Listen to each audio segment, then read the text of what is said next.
Good morning.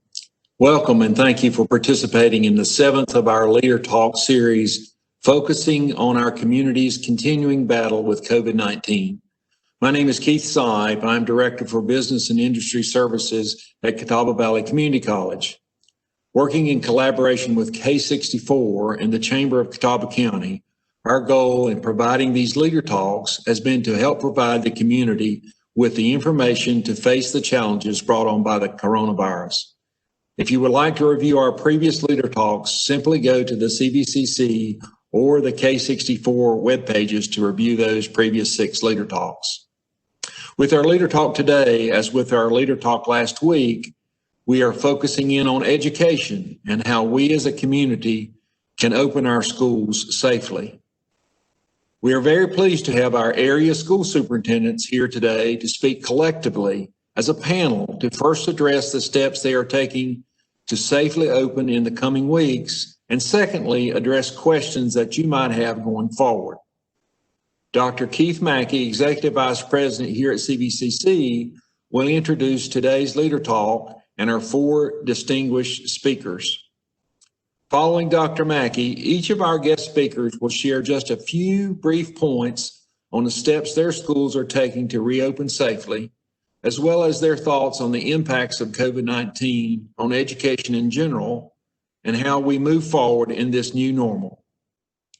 Then Jennifer Jones, Business Liaison with K64, will facilitate a panel discussion, opening the floor up to your questions. You can use the chat function in the WebEx to submit your questions. Your questions can be directed to one of the superintendents or in general to all of our guest speakers. Finally, Dean Bryce Melton is going to close us out and update you on our upcoming webinar series, Education Talks, where we continue to focus on educational issues facing our community. With that, Dr. Mackey, thank you for being here this morning. Thank you, Keith. It's a pleasure to be here. And we're so pleased that everyone is joining us. And also, we're very appreciative of your continuing support of our Leader Talk series. On behalf of Dr. Henshaw, our president, and our faculty and staff, I welcome you and wish you and your families the very best. We appreciate everything you're doing to keep our community safe and strong as we continue to move forward. It seems that new questions and situations arise each day around COVID-19. And the questions are often ones that we have not had to deal with before. Sometimes we don't even know what the questions are until they arise. Not surprisingly, there's a lot of discussion around the current and future plans of education. Today, our experts will be discussing the safe opening of our region's 4 school systems. And we will also learn about the unique challenges that have faced and continue to face education due to COVID. We're very fortunate to have 4 outstanding speakers today: Dr. Jennifer Heffner, Dr. Matt Stover, Dr. Robbie Adell, and Dr. Aron Gabriel, 4 extraordinary higher education and community leaders. I'd venture to say that these individuals have served almost every role possible in public education. They have dedicated themselves to bring quality education to all children, no matter what it takes. So thank you, ladies and gentlemen, for agreeing to speak with us today. We appreciate you being here with us. Dr. Heffner is our first speaker. Dr. Jennifer Heffner was named Superintendent of Alexander County Schools in 2014. She served as acting superintendent and interim superintendent before assuming the role of superintendent full-time. Dr. Heffner has served in all levels of public education. Before serving as superintendent, Dr. Hefner was the central office director over elementary curriculum, student services, Title I, and she led the Common Core and Essentials Standards implementation. Dr. Hefner has also served in the roles of assistant principal, principal, and curriculum specialist, and as a math teacher. Dr. Hefner was selected as the State Administrator of the Year from North Carolina Association of Educational Office Professionals. She completed her doctorate in educational leadership for Appalachian State University. She also holds an education specialist degree and a master's in school administration from Appalachian State. She graduated magna cum laude from Norrine College with a Bachelor of Arts degree in elementary education. She attended, this is the best part, Catawba Valley Community College in pre-liberal arts. She is a graduate of Alexandria Central High School. So let's give a big virtual welcome, please, to Dr. Heffner. Dr. Heffner, thank you for being with us today. It was an honor to be asked. And I think the first thing that I am supposed to discuss is just some of our planning as far as how to re-enter into the school environment. And I'm going to take this opportunity just to give a broad overview of some of the work that's been going on in Alexander County. I, like all of the other 114 superintendents in the state, found myself in the month of March in quite a situation, considering that the governor announced on a Friday afternoon that public education was going to move forward, keep going during this pandemic. And then on Saturday afternoon, my phone started blowing up and people had seen the governor announce that we were going into a total remote kind of environment for education. And I didn't even have the opportunity to see the press conference myself. I just heard of this through colleagues.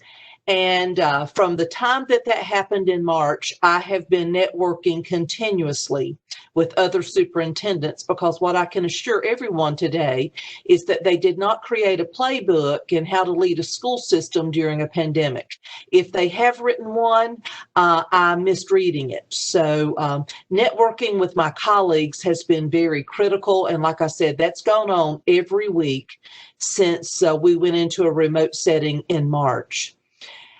Some things that have been very critical for me and for my leaders in Alexander County is that we have had to educate ourselves on the recommendations and guidelines that have been given to us from the CDC and from the Department of Health and Human Services. And those documents are live documents. They change daily. So what we try to do is we try to help each other stay on top of what those requirements and recommendations are. And then, of course, we push those down to our school level leaders. Once the governor announced the plan that we would actually re-enter school with, and of course, you all know that was Plan B, the guidelines have always said that we could go more restrictive than what the governor's orders were, but we could not go less restrictive. And so if you're wondering about that, we have 3 plans that we are to have ready at any time to implement. That was plans A, B, and C. Well, the governor announced Plan B, and that is what we have started with today, with teachers returning in Alexander County, and students will return on Monday the 17th. Plan B means is that it's going to be a hybrid model, where we have students who are with us face-to-face a couple of days a week. They will be learning remotely a couple of days a week. And then we have indeed offered our communities a virtual option, and that virtual option is available grades K through 12. Some other things that have been very important, we have worked with our school level leaders because it's very important that they understand the requirements and the recommendations. We have worked with them to set up classrooms to meet guidelines. We have worked with them to educate them on who has to wear a mask, and if there are any exceptions, what that looks like in their buildings. We have helped them as far as marking in hallways and protocols as far as entering the building each day. Now, what we've been doing most recently, we've been working on communication tools. As recent as yesterday, I made a video recording with the executive director of our health department so that the public can see that this is a joint effort. I have been working with this executive director for many years. I've been in the Alexander County school system for 31 years. This is year 32 for me. She's been with the health department more than 30 years. So Leanne Wisnett and I, we go back a long way. And I wanted the community to see that we work together, whether that's a flu epidemic or whatever the situation may be. The only difference with this pandemic is that Leanne and I talk just about every day. And I wanted them to understand the protocols that we have in place as far as temperature taking, excuse me. when students and staff enter the buildings and things of that nature, and then how we will make the call, excuse me, if someone indeed displays symptoms of COVID-19. I'm not doing that right now. I'm displaying symptoms of ragweed blooming. But anyway, we are working on communication tools such as videos. We have crafted our website so that there is a return to learn part on our website that has a lot of information about what school will look like for staff beginning today, and like I said, students beginning on Monday. We have worked really hard to post signage throughout all of our buildings, and I have been in constant communication, not only within the organization, but with my, excuse me, Board of Education and community. Today, I had a opening session video for all employees when they return to their buildings, and I just talked about we have to support each other. We have to not only ask for grace if we make mistakes, but we have to extend that same grace. But most importantly, we have to continually communicate. We have to be open with that. And I'm going to try to get this cough under control before we start the next section. But again, it's an honor to be with you. It's an honor to lead in Alexander County. And while these are uncertain times, I've encouraged everyone to take this as an opportunity to grow, not only professionally, but also personally. So thank you, Dr. Mackey. Thank you, Dr. Heffner. I think community partnership and working together has been critical as we've worked through this pandemic. So thank you very much for your comments. Our next speaker is Dr. Matt Stover. Dr. Stover has a career in public education spanning more than 20 years in North Carolina. Prior to his role as superintendent for Catawba County Schools, he served as the associate superintendent of the Lincoln County Schools, working as a key member of the school system's administrative team in several areas, including safety and security, athletics, maintenance, capital and bond projects, facilities, contracts, and technology. Dr. Stover earned a bachelor's degree in social studies education from Indiana University of Pennsylvania in Indiana. He also attended Gardner-Webb University, where he had obtained a master's degree in school administration in 2003 and a doctorate in educational leadership in 2009. Dr. Stover's guiding philosophy in education revolves around building strong relationships and finding ways of engaging all students. Dr. Stover resides in Newton with his wife, Malia, and their two sons, Josh and Will. Dr. Stover, thank you for being with us today.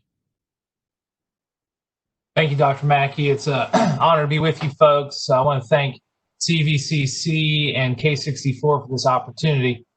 I also want to thank Dr. Heffner for her work too. She alluded to the fact of the Lighting the Way document that we are all working from, and she and a couple other key superintendents across the state really helped formulate some key pieces of that to help ensure that we met the idea of school voice and state voice. So I want to thank Dr. Hefner for her work on that piece. It's been extremely helpful. So I think what I'd like to take my few minutes on is to talk about specifically some sanitation practices that we've been working on. But before I do, I think I'd be remiss not to tell you that this has been the most difficult part of my career. And it is very difficult, not only on our own staff, but our parents and community. And I think what happens sometimes in public education, we're seeing it at the forefront right now, pardon me, is we are in the middle of a social battle of two extremes. And that's what makes this all the more difficult in trying to balance everyone's needs and desires and philosophies and science in all of this. So I will tell you that when you're a superintendent, you never really make too many people happy. You try to shoot for 50%. And in this case, I'm not sure that we can even make 1 to 2% happy. But I will tell you this with my colleagues on the screen. is I know for a fact that it's all about our students and our employees. And so I applaud all their efforts in their district. So that being said, as we battled through that, I think that the most important thing that we talk about is the safety and sanitation of our buildings for our employees and our students. And so we will be sanitizing our classrooms in between class changes for our high schools and middle schools if they are rotating. We also have our hand sanitizing stations placed throughout the school. We are doing several videos for students and parents on proper hand washing. You know, the 3 W's that have come out from our North Carolina Department of Health and Human Resources have been very helpful. You know, that 6 feet is very important. So our classrooms are set up at 6 feet. We have markings in the hallways, as Dr. Heffner alluded to. We can only put 1 child on the bus per seat unless it's a family member, which has been an extremely difficult task to overcome. But I will tell you that I want to thank our transportation department, Mr. Dan Moore. They have done outstanding work. And our assistant principals at our schools right now are battling that and doing a great job. So I want to thank them for all their work. So we are going to run buses. I'm not sure we'll be able to accommodate everybody, but we certainly are doing our best because that's been the bright spot of public education. We do try to serve all, and we're going to try to even do that during a pandemic. The other thing I would talk about is, so specifically this morning I spoke to our staff, and we have worked through products. In our maintenance department, Morgan Williams has been a huge asset, seeking products that kills COVID-19. And at one point, these products were difficult to get to, but now the supply chain is loosening up, so we're proud to have that. But every good educator does a little show and tell, so I'll just do you real quick show and tell. But let me tell you something about, I never thought that I would care so much about sanitation products. This little blue one on the left, the big bottle, is so important to us. And why is that? It kills COVID in 3 minutes. This one kills in 10 minutes. So why is that important? As we transition and our staff has to be responsible for cleaning, I want to thank our teachers for taking on that responsibility as well. This thing right here, 3 minutes, kills it, FDA approved. And let me tell you something, I've never been so happy about a cleaning product in my life. Really has helped us out tremendously. So those are battle-tested products that we're using, all FDA approved. And so we have been educating our public about that. On our website, like Dr. Heffner's, we have a Return to Learn. You'll find a sanitation guide that we have for Catawba County Schools, and it'll show all in there our specific practices for sanitation and products that we're using. The last thing I will say is during this time, I believe truly, based on the science and the data, that when we wear our face coverings and we can stay 6 feet apart, I feel confident that we can provide a quality education, not only in person, but virtually to those who want it as well. And that is as we enter in Phase B, Plan B for Catawba County Schools, like every other district, we are offering virtual and in person to meet the needs of all our students and families.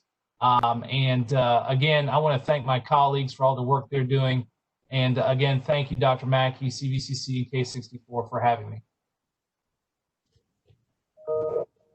Thank you, Dr. Stover. That's the first time I've been in show and tell in a few years. Thank you for that information. Our next speaker is Dr. Robbie Adell. Dr. Adell joined Hickory Public Schools in 2015. He is a 36-year veteran with North Carolina Public Schools. His dedicated careers included coaching, serving as a teacher in middle and high schools, and even driving a school bus. A school administrator in Buncombe County prior to joining Hickory Public Schools as superintendent, Dr. Adell served as assistant principal, principal, director, and assistant superintendent. Dr. Adell has additionally served as an adjunct professor at the University of Cumberland in Williamsburg, Kentucky since 2007. A native of Asheville, Dr. Adell is known for his success in leading school academic achievement and growth with a vision for successful new concepts and creativity to meet the needs of all children. Dr. Adell and his wife, Melody, are the parents of 2 daughters, with the oldest entering her senior year at UNC Greensboro and the youngest entering her senior year at Hickory High. Dr. Adell, thank you for being with us today. Thank you, Dr. Mackey. And I'd also like to thank CVCC for providing this platform for us to discuss the safe opening of schools.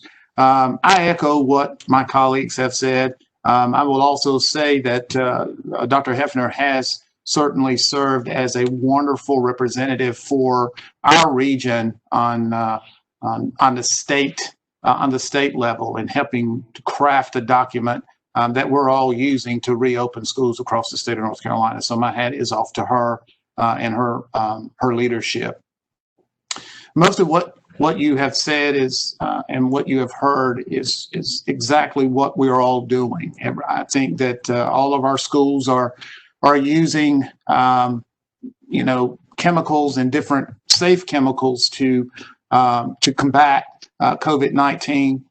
We are requiring face masks. In fact, the governor has sent face masks to all 115 school districts across the state. And there are in packs of 5. So every child that attends school in North Carolina will get 5 face masks, and every employee in the state of North Carolina that works in schools will also get a pack of face masks, which includes 5 face masks. We're practicing social distancing. I've visited all 9 of my schools, made sure that seats and tables were 6 feet apart. None of us are going to be using cafeteria for lunch or breakfast. In most cases, those meals will be delivered to the classroom. And it kind of really brings me to my point is that we have unsung heroes that have been associated with our school district. Not only our teachers and our administrators, but our cafeteria workers and our bus drivers have served a critical role since March when school was closed face-to-face. They have served meals to students and families that are in need and haven't missed a beat and continue to do that. I know here in Hickory, we have served over 200,000 meals since school face-to-face closed in March. So I'm really proud of that. We will continue that, I'm sure, as all districts will, moving into the reopening. Hickory Public School Board, our school board, has decided that we would start the school year off with a C on Plan C, which means that we're not going face-to-face for 4 weeks. And the reason behind that is that there have been quite a few clusters of COVID-19 in the city of Hickory. In fact, Hickory, our serving community, represents more than 54% of all the corona cases in Catawba County. So the board wanted to be very cautious and really study the matrix before we went back to face-to-face. And so our schedule right now is that we will start with remote learning on August the 17th, K-12, and we will transition to Plan B, and as my colleagues explained, is a modified face-to-face several times a week on September 14th. So we're just taking that time to see if we get stabilization in our community so that we all feel comfortable, a little bit more comfortable within the city of Hickory to bring kids and teachers together. But again, I thank you for this opportunity, and I look forward for the discussions ahead. Thank you, Dr. Adell. Our final speaker before the panel discussion is Dr. Aron Gabriel. He graduated with magna cum laude from Montreat College in 1996 with a BA in English education and earned his doctoral degree in education leadership from Western Carolina University. Dr. Gabriel was a standout athlete and was inducted in the Montreat College Athletic Hall of Fame. Dr. Gabriel has taught and has served in different roles, including as an assistant principal and principal in both Catawba and Adell counties. He was named the Adell Statesville Schools Principal of the Year in 2008. Dr. Gabriel is in his 7th year as part of the Newton-Conover City Schools. He served as associate superintendent before being named superintendent in August 2018. Dr. Gabriel believes in the power of the individual to make a better life for themselves through education. Dr. Gabriel resides in Conover with his wife Mandy and his 2 sons, Tristan in Layton. So Dr. Gabriel, thank you for being with us today. We appreciate your time. Thank you guys for having me. I definitely want to echo what my colleagues have said. And there's a good thing and bad thing about being the cleanup batter is, you got to listen to what everybody else said in front of you. But the bad thing is when all the batters in front of you are probably better batters than you are, it's a little intimidating. I'm very fortunate to have these folks. And when I say that they're not egos among this group, I mean it. I could text or call any of these folks at any time, and they're on the ready to help me and advise me, even though they are elbow deep in their own system. Thank you, K4 CVCC for facilitating this, and for those who are joining us today. I'm appreciative to our school board, obviously, and our wonderful staff. I guess my optimism is not unfounded. To Dr. Heffner's point, we had less than 24 hours notice, and we had to completely revamp how we offered school and learning opportunities to our kids, as well as feeding them and providing daycare. And by Thursday of the week after the announcement on Saturday, we had every single one of those operational. We're serving all 2,900 of our children academically, and we're serving over 2,000 meals a day. And so that's why I know we're going to be okay. It's going to take time, and it's going to take everybody. So that is my big message: is families, students, and staff. If any of those three groups aren't on board, regardless of what we try to do, it's not going to work. It takes every one of us. Wanted to talk to you guys just briefly about some of our preparation in Newton-Conover. For the last 3 years, we've been involved in kind of a preparation program for instruction and focus called Navigate. And our Navigate work focus is about personalizing learning. And so when you think about what is remote learning, personalizing that approach is really the key tenet. And because we had done a lot of work in that area already, at least from a paradigm standpoint, we were ready. And last spring, though, we realized that there was a whole lot more to it. And so our focus this year is architecting a digital learning environment. So how do I structure it so that whether a child is in front of me or at home, they get the absolute best access to the content in a way that engages them? So we're excited about that. Of course, with K64 assisting us with Chromebooks, and also the 1 Million Project helping provide Wi-Fi at home, that helps me feel comfortable. When parents ask me about the quality of remote learning, I feel very comfortable that it's going to be good, because we have the resources and tools that, to be honest with you, a lot of our colleagues around the state do not. And so that really does set us apart. We have been following the DHHS and DPI guidance throughout, and you've heard a lot of that alluded to already. Matt had his show and tell, and so the two things also that I probably were never in my office before now, were the on the ready hand sanitizer and a face mask. I know many times my wife would love to have this, especially if it completely stifled any sound, so she could to shut me up anytime she wanted to, but now it actually has a practical application. We've been looking also at procedurally, how do we do this as efficiently as possible? And so all those protocols are being shared now with staff as they're on campus. We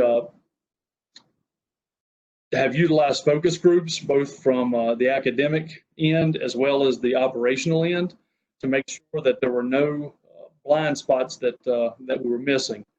I have produced, I don't know how many videos this spring, upwards of 30 since this started, for staff and for families and students, because I just felt like sometimes they needed to hear my voice, because sometimes words don't do it justice on paper or on an email or on a memo. So I wanted to try to personalize that a little bit. And those are captured along with all of our other resources on the Newton-Conover City Schools webpage under Parents and Students. It's COVID-19 resources. And I mean, there's a plethora of things, both from the federal, state, and local level that folks can access.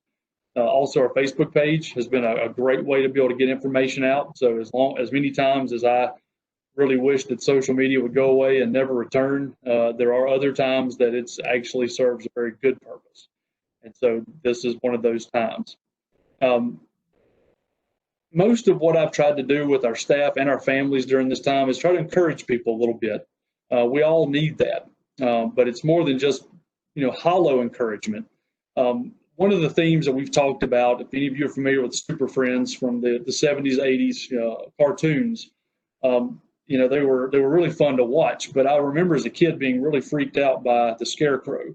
He just looked really scary and fierce. And the thing that kind of messed with me even more is that he feeds off of our fear. The Scarecrow only grows as our fear grows. If we don't fear it, it doesn't grow and it can do no harm to us. I have kept a healthy respect of COVID-19, and I encourage others to do the same. But at the same time, we're trying to operate out of faith and fact and not fear. Fear and hysteria is the absolute last thing that we need to resort to as a community. And in Catawba County and Alexander, that's never been our MO. We don't do that. So we during this time, we can't do that either. We've talked about the mental health of our staff and children. And we have a partnership with Contegra Health, who provides mental health workers at our building levels. And they've even ramped up their services this year so they can also help provide those same services for our staff. Because we acknowledge, guys, the physical battle of COVID-19 is real, but I would wager that the mental battle is even worse and even more challenging and will take much longer to overcome than the virus will. Another key theme that we've talked about in our system has been the mythical phoenix. Together we rise. If you're familiar with mythology, the mythical phoenix was said to rise from the ashes to become a new creature more powerful than before. And we are in ashes. This is 100 years since we've had something like this, folks. So there's nowhere to go but up. But I'm reminded of a quote that I heard in conclusion, that if it doesn't challenge you, it won't change you. And it's up to every one of us as individuals to determine whether that change is for the better or for the worse. So I'm very, very thankful again to have a wonderful group of colleagues and to live in the community that I do and to live in the county and the region that I live in.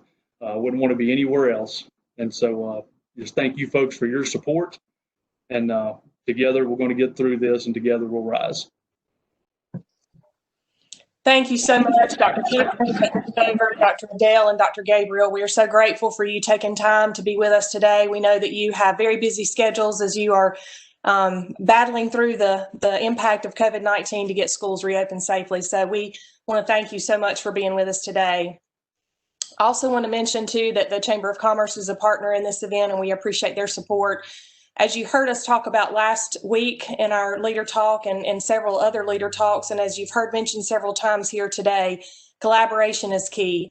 And I am very thankful to be part of a community and a region that works together to address this issue and to meet the needs of our students and our educators in this community.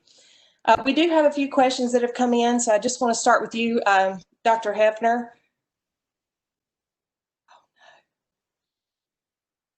Yes. Are you able to see? I lost my video. Here's the first question. Okay. What happens if COVID cases appear in my child's classroom? That is a wonderful question. And again, I'm going to hold up. This is what I'm calling my playbook. And this is the part that I talked about educating my leaders. It's very important that they understand these guidelines and recommendations, but this is the reference guide for suspected, presumptive, or confirmed cases of COVID-19.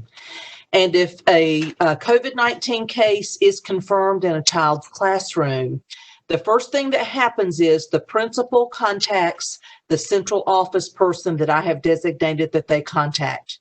She in turn then turns around and contacts her contact at the health department. That's when the health department gets involved with us, and they help with not only working with the parents and the family and getting them the resources that they need, getting them to testing sites and things of that nature, but also they do the contact tracing with us. We are not charged with doing all that contact tracing alone. And then that's when the health department starts notifying the appropriate people who might need to quarantine for 14 days and things of that nature.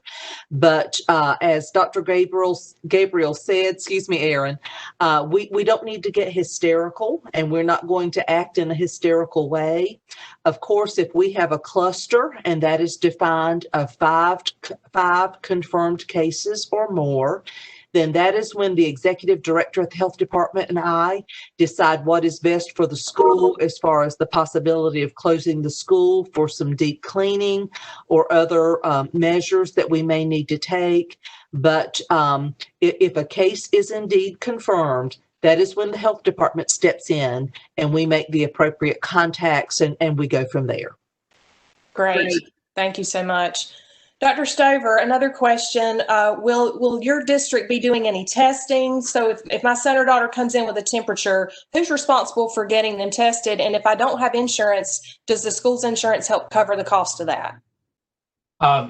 Thank you, Jennifer. So if a student comes in and they have a temperature, according to our guidelines, Dr. Heffner held up there, we have an isolation room that we have staff members who are supervising, and those students would have to wear a mask, and their parents would have to come and get them.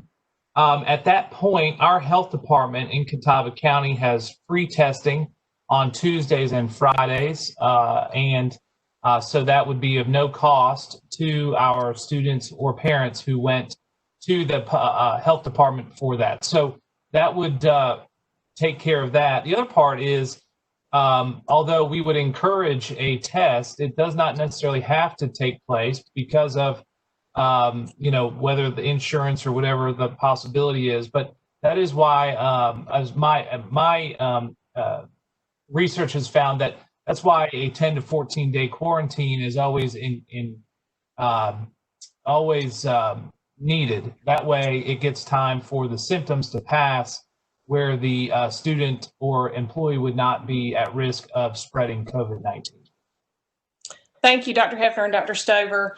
A lot of people are wondering, Dr. Adell, what about sports this fall? What's the plan for sports? Well, that's a great question, and sports is certainly close to my heart. Right now, we are, as a state, are waiting on guidance from the North Carolina High School Athletic Association. The students have now started practicing in many locations, but they're practicing under quite a few restrictions. They have to practice in pods that have no more than 8 to 10 people in the pod. And now they're being allowed to pass a ball, but they can't use, for instance, in football, they're not able to use the other equipment such as shoulder pads or helmets. They're not allowed to go into the locker room. So it basically is reduced down to some type of conditioning. And then of course, we screen the athletes as they come in. And then we make sure that, that they're not sharing towels, and we ask that they bring their own water so that we don't run into sharing of water.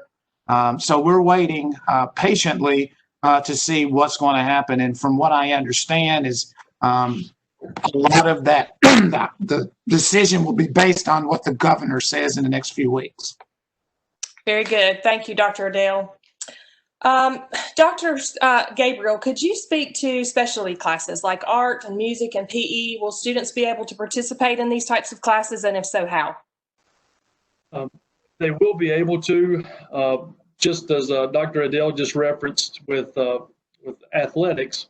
In PE, very similarly, we're going to try to organize classes on the day that the children are there in terms of pods, like within periods, and I'm thinking mainly like in high school. So that's the same children, in essence, that you're playing with each day, and we'll try to sanitize all of the implements, whether it's balls or weight equipment or whatever. Again, the mask requirement in situations of vigorous exercise, that is one of the exclusions for wearing. But as soon as that activity is over, students would need to mask back up. In terms of art, very similarly, if I am only touching what I have, then the sanitation of those implements would only need to occur between the next use, if you will. Music, we have opted to shift what we're offering. So, for example, have a gentleman that teaches chorus at our high school and a lady who teaches chorus at the middle school. They're putting those two classes, they're going to shift those to the spring. And instead, in the fall, they're going to be offering African drumming and piano. And so, very similar, we're trying to tweak what we're offering to the kids to make sure that we're going to abide by the guidelines.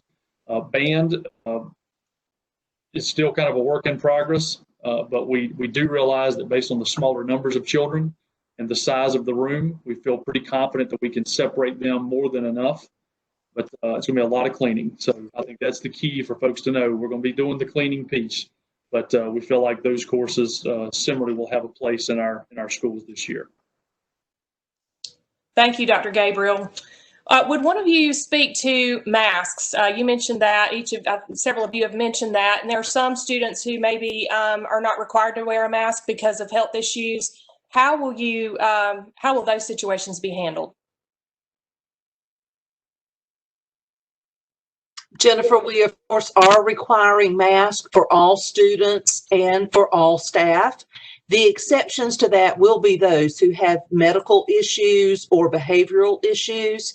And I am requiring in Alexander that be followed up with a doctor's note confirming what those issues are. Most likely we will be aware of them already, but if we happen to have new students, we may not know about a medical or behavioral issue, but we are indeed requiring a doctor's documentation to exempt them from wearing a mask. Perfect. Thank you. If I can add to, Jennifer, another piece of the puzzle is mask breaks. I know that was a concern on the part of some of our parents saying, look, I can't wear a mask all day, so I cannot imagine my second grader or third grader or 12th grader, for that matter, wearing it. But it's in the guidance from Division of Health and Human Services that regular and short mask breaks are encouraged. So for us, as I'm trying to tackle that question with our teachers, if I've got a situation in the class where a child is going to be working quietly and independently, so there's not going to be probably any dialogue taking place and they're going to be kind of stationary, then that would be the time likely where the classroom teacher would provide an opportunity for them to have scheduled breaks. Just like hand washing, it's going to become part of our routine now. And so I think that's important for folks to hear also, that we're going to be mindful of it, but that those are going to be a part of our daily protocols too. Perfect. Thank you. Anybody else want to add anything? Let me just add too, and for some kids, particularly those that are unable to wear a mask, we will, and as Dr. Heffner said, we are definitely requiring masks, and that is a state requirement across the board. But we certainly will offer those children an opportunity to wear a shield. We know that shields are not necessarily as effective as a mask, but it does provide some protection. So there may be some kids who can't wear the mask, but have no problem wearing the shield, and we would provide that for them. Perfect. Thank you. All right. How will attendance be recorded for students both remotely and in person? Dr. Stover, you want to take that one? Sure. Thank you. Just spoke about that this morning with our staff as they're in our staff meetings learning our new attendance procedures.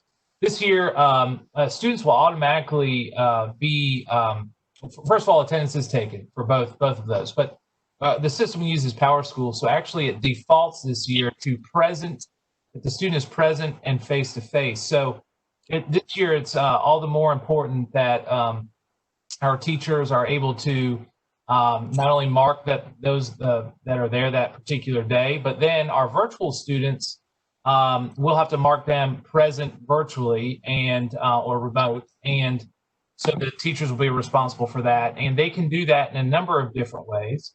And so virtually, because it can be asynchronous or synchronous depending on the method of the teacher and the students, but the part that if it's not synchronous, then the student can go into their learning management system, whether it's Google Classroom or Canvas, notify the teacher, complete an assignment, and do it that way. The other part is in Catawba County, and I've experienced this personally over the weekend. If your internet goes out and you don't have access, simply an email to the teacher or a phone call, I should say, you might not have internet access to even send an email, then certainly would let us know that you're there and we would mark you present. But I think I heard one of our panelists say earlier was grace.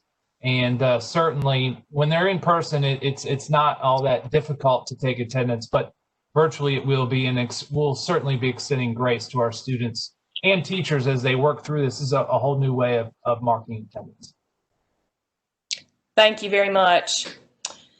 Another question, what if my son or daughter is really behind in certain concepts or skills? How is the school planning to help catch them up? Dr. Gabriel, you want to start off on that one? Sure. We have diagnostics, regardless of whether a child would be in person or remote, that we'll use to kind of assess what their current level of proficiency is, especially relative to reading and math. And then from there, we're kind of trying to conceptualize it with our staff and teachers that it's the same number of children in essence that they're serving. They're just serving them in multiple formats in some cases. And so we're going to use that diagnostic info just as we would if they were in front of us. We do anticipate that there was some learning loss last spring. I don't think anyone, being honest, would say that there wasn't, because it was an extreme quick time turnaround and we weren't, couldn't be prepared for it. So we're coming into the year understanding that. So for children, we're simply asking for them to do their best. And the good news is this is the way we're hardwired as educators, that we're going to find how to remedy the areas that they have gaps. And then also we're going to try to stretch them when they're really strong in something, not holding them back. So those diagnostic tools that we have are very, very important for that, regardless of level. Thank you, Dr. Gabriel. Dr. Adell, what about testing? How are the schools going to ensure that students are meeting required educational milestones such as reading on grade level? Well, that's a conversation that we just recently had here in Hickory, just so that everyone knows that last year when school ended abruptly, the face-to-face, part of the process was that the North Carolina Department of Public Instruction was able to get a waiver from the federal government about annual testing. That is not the case for this school year. So as we progress and begin school here in August, it is expected, and as we move forward, that we all will have our kids be tested in May and June, just like we normally do. So there won't really be a change. I think that the teachers are we're going to have multiple test sessions because we're going to end up having smaller classes. But there certainly will not be a change in how we go about it. We are working to have some of the exams online. And I think that that's going to be the new wave in public education, is that most the paper and pencil type exams are going to go away, and most of the kids are going to be tested using a computer. And I think that that's going to be the major change that people will see moving forward. Perfect. Thank you. Dr. Heffner, someone has asked, I have a student with special needs and or that has an IEP or a 504. How is the school going to help provide the resources such as speech therapy or occupational therapy that my student needs?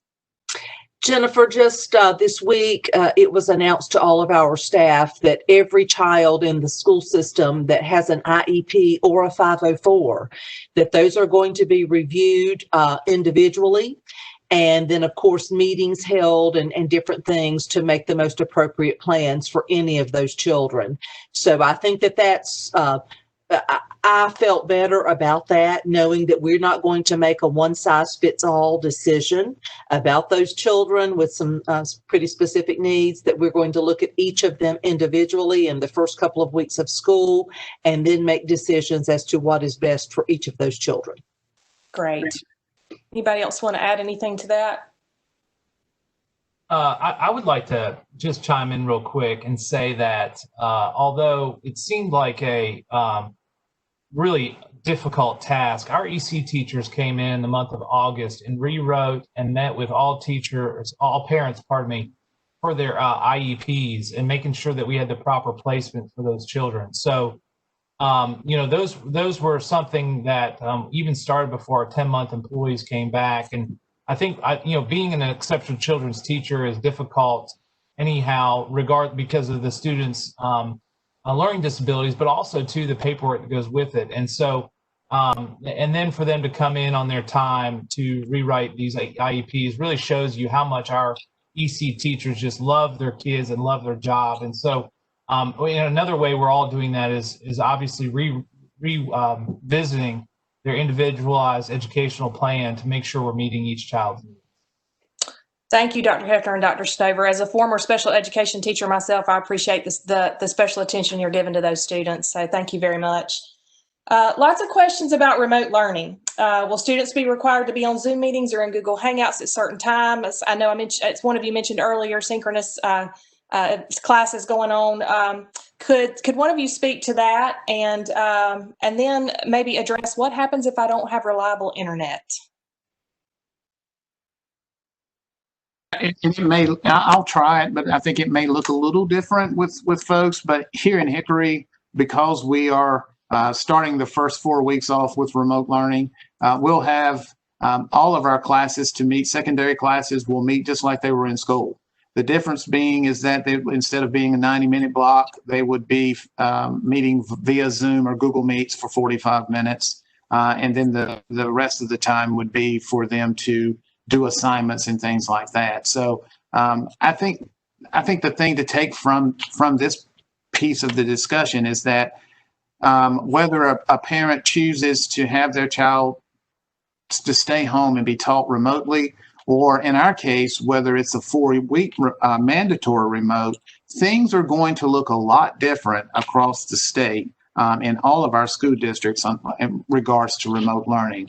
I think we were thrown into the mix last year, and I think that we really spent some time, and I know they did in this region, have spent a lot of time in professional development and really getting ourselves ready for what we thought would be, you know, a major continuation of remote learning moving forward. Will the classes be, another question related to that came in is, will classes be recorded so that students can access them at any time? They will be in Hickory. We are recording, and then they will post those classes. But that's not going to be an excuse for someone not to show up. If they don't show up, then they will be counted absent. So it's important for this, you know, we're going to put a lot of responsibility back on the kids, but yes, they will be recorded. Thank you. Jennifer, something else I would like to offer as far as in Alexander, in grades 3 through 12, we use a device called the Chromebook. And what we have learned is a lot of the work can be done offline. So the days that the children are face-to-face, we're going to make sure that they have downloaded the appropriate assignments and different things, especially those children who don't have internet at home, so that is not something that would prevent them from being able to do the same work. Perfect. Thank you. And Jennifer, we also have purchased additional hotspots so that if the reliable internet piece was the presenting issue, that we were trying to address it that way. And just to chime in too, it depends. So some teachers are going to record their lessons as it was happening live, and it's there later for the remote students. But I do know that like at the high school level in Newton-Conover on Fridays, there will be very specific Zoom times for those remote only children to be logging in, and it's just basically them and the teacher. In some cases, it'll be very small numbers. So it really will kind of depend on the teachers, but we did have a task force to develop those guidelines for elementary, middle, and high. Great. Jennifer, I would also like to add that we've also have more hotspots, but the hotspots are not going to solve everyone's internet connection problems. And I think as a community, as a state, and as a nation, we have to look at internet connectivity.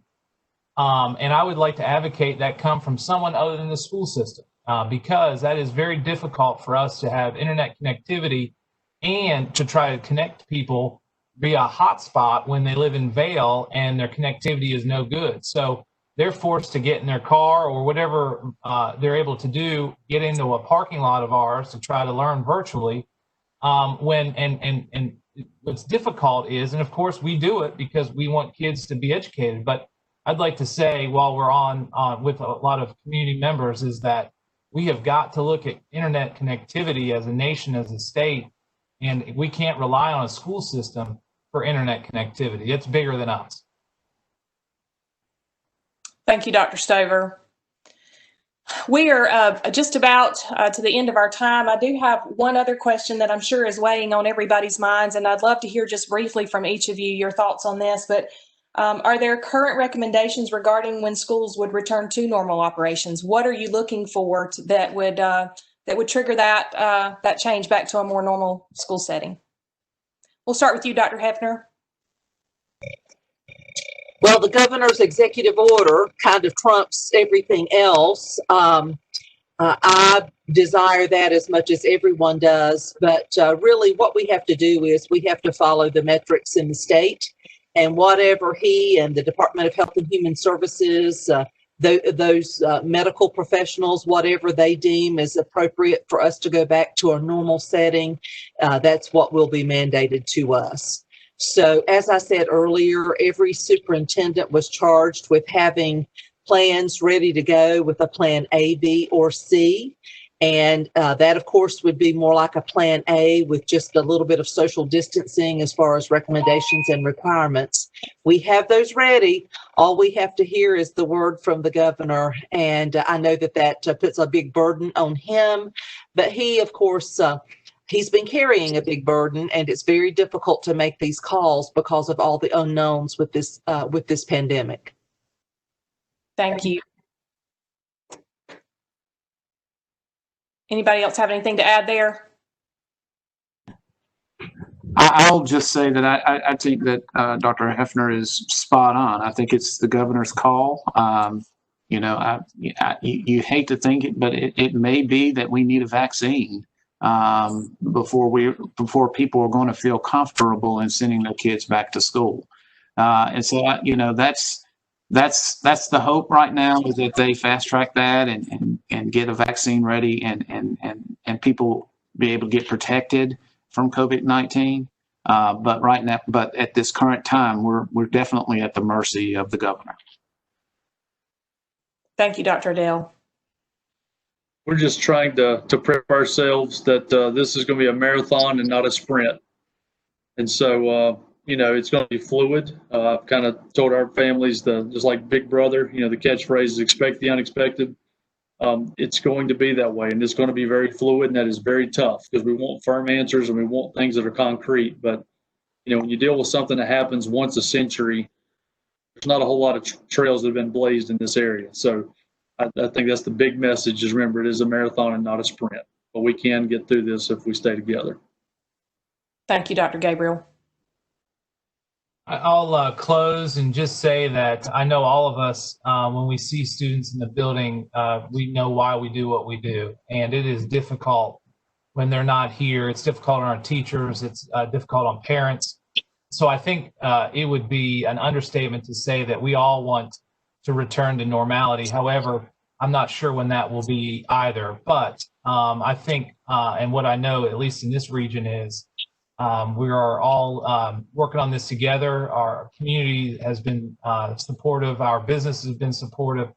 My colleagues have been supportive. And, you know, it sometimes be bigger than even school. And we're in the school business, but it's bigger than school. It's about health. It's about wellness. It's about the spread of virus. But I think us all working together. And as we learn more from our experts across the nation on this virus, that we will certainly, hopefully, have the opportunity from the governor and our state to have more children come in eventually. But again, I think Dr. Adell makes a good point.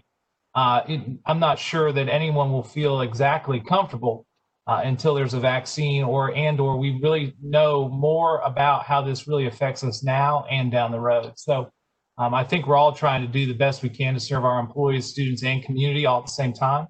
But again, I think I'd be remiss to say we all want our kids back sooner rather than later. Well, we want to thank each of you again for taking time to be with us today and to share these insights with our community. We recognize that you have a huge burden on your shoulders, and we thank each of you for serving our communities, our parents, our children, and for tackling this issue. Before we leave, again, I want to say thank you to Keith Sipe and the CVCC and their partnership, as well as Catawba County Chamber of Commerce. Again, collaboration is key, and we are so grateful at K64 to be part of such a great team and to have the opportunity and the privilege to work with each of you guys in the school systems. Now I'd like to turn it over to Dean Bryce Melton to share a little bit with you about what's coming up next. Thank you all again for participating today in our Leader Talk series. Please stay tuned for future Leader Talk events.